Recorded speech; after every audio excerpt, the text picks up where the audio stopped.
Hello everyone, welcome back to my channel happy moments. Story का name है love. ये एक ओमेगा वर्सेस स्टोरी है। एक एजेंट फैनपिक है, लेकिन इस स्टोरी का कोई भी कैरेक्टर रियल कैरेक्टर से रिलेटेड नहीं है और इस स्टोरी का पूरा क्रेडिट हमारे डियरेस्ट ऑथर को जाते हैं। तो फर्स्ट पार्ट में हम लोग देखे थे, जान ईवो को देख के सोचने लगता है ईवो इस दुनिया के मोस्ट हैंडसम पर्सन है, और ठीक वैसे ही ईवो भी जान को देख के यही सोचने लगता है इस दुनिया के मोस्ट ब्यूटीफुल पर्सन साउजन है। तो चलिए आज का पार्ट हम लोग शुरू करते हैं। जैसे ही ईवो साउजन के चेहरे को देखा तो वो पूरा शॉक्ड हो गया था, लेकिन तुरंत वो अपने इमोशन को अपने चेहरे से छुपा लिया और साउजन को अपना कोल्ड फेस दिखाने लगा। इसलिए साउजन ईवो का इमोशन नहीं देख पाया। नेम, ईवो कोल्ड वॉइस से साउजन को पूछने लगा। साउजन अल्फा, जान थोड़ा हिचकते हुए आंसर दिया। एज, ईवो फिर से पूछा। साउजन कहा 19। तुम्हें क्या आता है, कुकिंग करना या क्लीन करना? ईवो फिर से पूछा।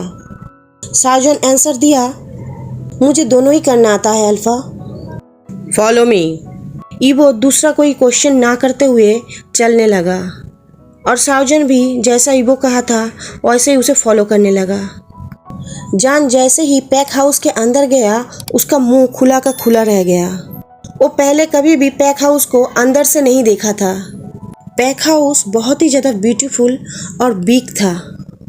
ईवो जान का रिएक्ट देखते हुए अपने मन में सोचने लगा ये कितना क्यूट है, लेकिन वो अपना इमोशन नहीं दिखाया कारण वो हेट करता है सर्वेंट से। तुम यहाँ पे कुकिंग का काम करोगे। ईवो ये बोलते हुए किचन की तरफ जाने लगा, जहाँ पे सारे शेफ लाइन में खड़ा था और हेट अल्फा को देखते हुए वो लोग अपना सर झुका के बो किया रेस्पेक्ट देने के लिए।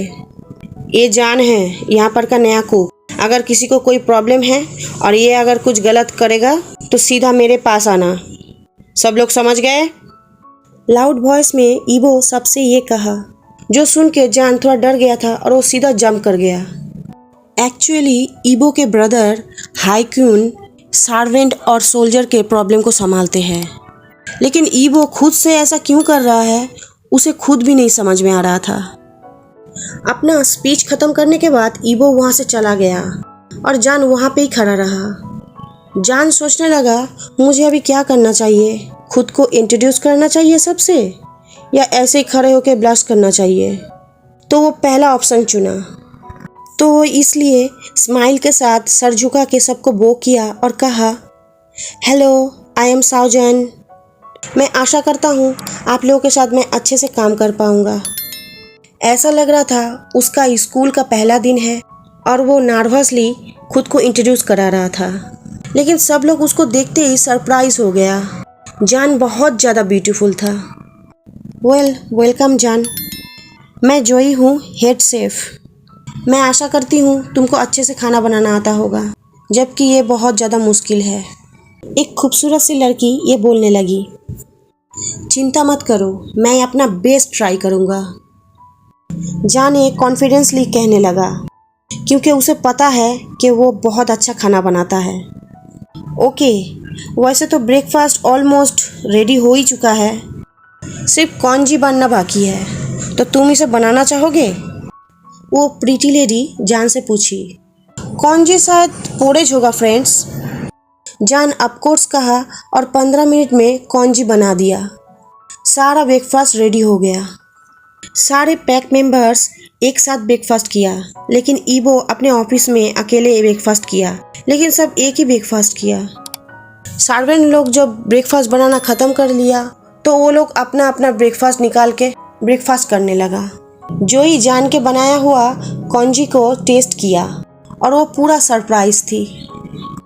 वेल डन जान, ये कॉन्जी तो बहुत ज़्यादा डिलीशियस है, वो प्रीटी लेडी बोलने लगी। और ये सुन के जान ब्लश करते हुए कहा, ओह थैंक यू। ओके, अभी ब्रेकफास्ट टाइम चल रहा है, तो हम लोगों के पास अभी 25 मिनट है ब्रेकफास्ट करने के लिए। जोई ये कह के वहाँ से निकल गई तो जान अपना लंच बॉक्स लिया जो उसके सिस्टर ने प्रिपेयर किया था उसके लिए, और किचन के डोर से बाहर निकल गया। किचन के डोर से बाहर निकलते ही वो एक ब्यूटीफुल गार्डन में पहुंच गया। डोर के बगल में ही एक बेंच लगा हुआ था। वो उस बेंच के ऊपर बैठ गया और उस ब्यूटीफुल गार्डन का सीनरी देखने लगा। उस गार्डन में बड़ा बड़ा पेड़ था, ब्यूटीफुल फ्लावर्स था जो खिला हुआ था, और एक बड़ा सा फाउंटेन था। गार्डन बहुत बड़ा था, इसलिए वो जहाँ पे बैठा हुआ था वहाँ से सब कुछ नहीं दिख रहा था। वो अपना ब्रेकफास्ट ख़त्म करने के बाद वो कुक करने चला गया। फिर से वो खाना बनाया, क्लीन किया। फिर कुछ पैक मेंबर आया उसके पास स्नैक्स के लिए। वो उन लोगों का ऑर्डर्स के सारे काम किया। वो सारा काम ख़त्म करने के बाद फिर से उस गार्डन के बेंच में जाके बैठा। शाम होने ही वाला था और वो सारा काम ख़त्म कर लिया था, इसलिए उसके पास 1 घंटा था अपने घर वापस जाने के लिए।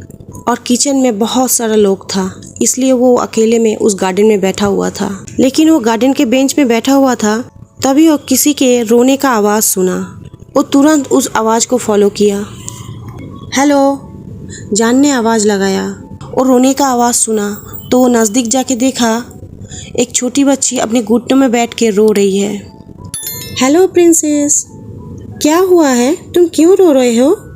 जान ने पूछा। मैं गिर गया हूँ और मैं अपने पेरेंट्स को ढूंढ नहीं पा रहा हूँ। कुछ डॉग्स मेरे पीछे भागने लगा और मैं खो गई हूँ। वो छोटी बच्ची रोते हुए सैडली बोलने लगी। ओह, लेकिन तुम्हारे जैसे ब्यूटीफुल प्रिंसेस को ऐसे तो नहीं रोना चाहिए। कैसा हो कि तुम मेरे साथ आओ और हम दोनों मिलके तुम्हारे पेरेंट्स को ढूंढे। जान अपने स्वीट स्माइल के साथ ये बोलने लगा। रियली? बच्ची पाउटी लिप्स के साथ बोली। Wow, what a cutie pie. Of course, चलो हम लोग चलते हैं। जान ये कहते हुए उसे हेल्प किया खड़ा होने में, लेकिन वो देखा उसके पैर में चोट लगा हुआ है, तो उसे पकड़ा और अपने गोद में उठा लिया। मास्टर, मैं खुद से चल सकती हूँ, वो लड़की ब्लश करते हुए कहने लगी। मुझे पता है, लेकिन देखो तुम्हारे नी में चोट लगा हुआ है, इसीलिए तो मैं हेल्प कर रहा हूँ। तो अब हम लोग चलते हैं, ओके? जान ने कहा। ओके, वो लड़की बोलने लगी। उसके बाद जान उस बच्ची को लेके मेन हॉल में गया और उसके पेरेंट्स को ढूंढने लगा, लेकिन उसे वहाँ पे कोई नहीं मिला। स्वीट हार्ट, लास्ट टाइम तुम अपने पेरेंट्स को कहाँ देखे थे? जान उस छोटी लड़की से पूछा। हम लोग इस हॉल में थे। मेरा डैड मेरे मॉम के साथ और एक अंकल के साथ बात कर रहे थे। मुझे पता नहीं वो कौन है। मैं बोर होने लगी थी, इसीलिए मैं इधर उधर घूम के देख रही थी और मैं खो गई। और फिर मैं उस गार्डन में पहुंच गई जहाँ पे कुछ डॉग्स ने मेरे पीछे भागने लगा और मैं उस पेड़ के पीछे छुप गई। रोते हुए वो बच्ची कहने लगी। ओह, ओके ओके, चिंता मत करो, मैं तुमसे प्रॉमिस कर चुका हूँ ना, मैं उन लोगों को ढूंढ लूँगा। जान ये छोटी बच्ची को कहने लगा उसे शांत करने के लिए। वो लोग मेरे ऊपर बहुत गुस्सा होंगे, वो छोटी बच्ची कहने लगी। नहीं, वो लोग तुम्हारे लिए चिंतित होंगे, जान कहा। जान के दिमाग में एक आइडिया आया। वो श्योर था हेड अल्फ़ा यहाँ पे सबको जानते हैं, लेकिन उसे पता नहीं है हेड अल्फ़ा उसे हेल्प करेगा कि नहीं। उसे जोई के पास जाना पड़ेगा। जोई उनको जानती है मुझसे ज़्यादा। जोई बता सकती है मुझे कहाँ जाना चाहिए। हे जोई, तुम बता सकते हो हेड अल्फ़ा कहाँ पे है? जान ने पूछा जोई से, और वो छोटी सी बच्ची अभी तक उसके गोद में था और वो अपना फेस उसके नेक में छुपाई हुई थी। क्यों, क्या हुआ है? और ये छोटी लड़की कौन है? जोई ने पूछी।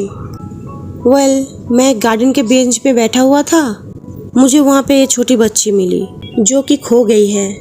मुझे बता सकते हो हेड अल्फ़ा कहाँ है? और पहले मुझे फास्ट एड किट दो। ओके, चलो चलते हैं, जोई बोली, और हम लोग किचन से बाहर आ गए।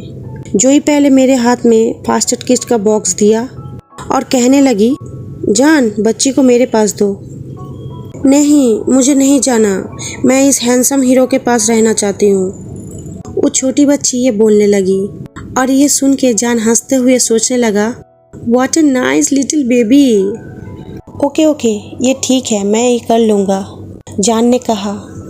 ठीक है, जो ये छोटा सा स्माइल के साथ कहने लगी और हम लोग टॉप फ्लोर पे जाने लगे जहाँ पे हेड अल्फा का ऑफिस है। और जान जाते जाते सोचने लगा, इनको अपना ऑफिस इतना हाई में बनाने की क्या ज़रूरत था। ये सीढ़ी मुझे मार डालेगा बहुत जल्दी। आज का पार्ट मैं यहीं पे ख़त्म करती हूँ। मुझे पता है मेरा वीडियो थोड़ा छोटा बना है, कल मैं कोशिश करूँगी थोड़ा सा वीडियो बड़ा बनाने का। फ्रेंड्स, इस फैनपिक का पहले का कुछ पार्ट मैं बहुत ज़्यादा डिटेल्स में एक्सप्लेन करूँगी, क्योंकि कुछ फ्रेंड्स ऐसे हैं जो लोग रीड नहीं करते हैं फैनपिक को। उन लोगों को टाइम नहीं मिलता है फैनपिक को रीड करने का, इसलिए वो लोग एक्सप्लेनेशन सुनते हैं। और मैं अगर कुछ स्किप कर गई और उन लोगों को अगर ये स्टोरी समझ में नहीं आएगा तो मुझे बहुत बुरा लगेगा। तो फ्रेंड्स, आज का पार्ट कैसा लगा आप लोग कमेंट करके ज़रूर बताना, और इस वीडियो को लाइक्स कर देना, मुझे कमेंट करना, और इस वीडियो को शेयर करना सारे वांगशन एंड ईजन फैन के साथ, और मेरे चैनल को सब्सक्राइब जरूर करना। तो आज के लिए मैं चलती हूँ, बाय बाय दोस्तों।